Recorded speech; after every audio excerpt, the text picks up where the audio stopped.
Well, I think if the people knew what the banking system is up to, as Henry Ford said, there would be a revolution tomorrow morning. The fact is, most people think that what a bank does is lend you money that someone else has put in the bank previously. But what a bank actually does, what a commercial bank does, is to create money from nothing and then lend it to you at interest. If I do that, if I manufacture money in my own home, it's called counterfeiting. If an accountant creates money out of nothing in the company accounts, it's called cooking the books. But if a bank does it, it's perfectly legal.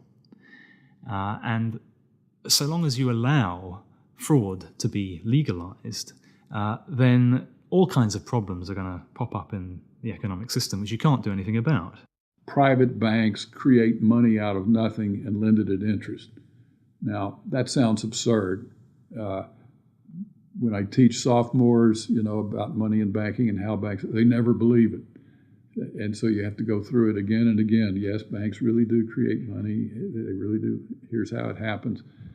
And it's absurd, and they're right to doubt that could possibly be what's really going on. But it is. Now, if the banking lobby is very strong, they're going to say, well, we don't want to change this system. We're making so much money out of it. What we have to do is, A, try and convince the people that it's their fault, that their wage claims are too high, and that's why we're having lots of inflation, or people are speculating on housing, and that's why house prices are going up. What they're not going to say is that this is happening because banks are creating money out of nothing and pumping it into the system, and that's why prices are going up. But how is it that we've ended up with a system in which banks have the power to create money? Since 1971, when President Nixon took the United States off what was left of the gold standard, the world has operated under a system of money known as fiat. The dollar, the pound, the euro are all government fiat currencies. Fiat is a Latin word meaning let it be so. It is the law that this government currency be money.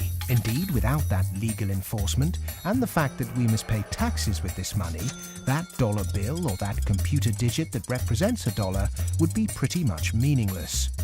Only the government has the power to issue fiat money, but banks can create it through lending. Over the last 40 years, since this system of fiat money became the global norm, the supply of money has grown exponentially.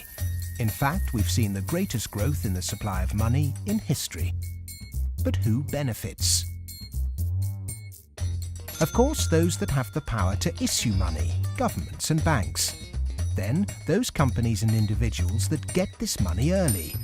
They can spend it before the prices of the things they want to buy have risen to reflect the new money in circulation. In other words, they get services, products or assets cheap.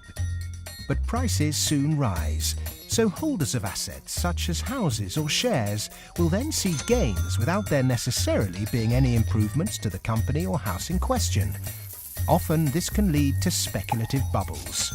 But what about those at the bottom of the pyramid? Those on fixed wages or incomes, those who live in remote areas, or those with savings? By the time this newly created money has filtered down to them, the prices of the things they want to buy have increased. Their savings buy them less, however, and their wages remain largely unchanged. In some cases, they have to take on debt just to be able to afford the things they were previously able to buy, which means they have to go back to the banks.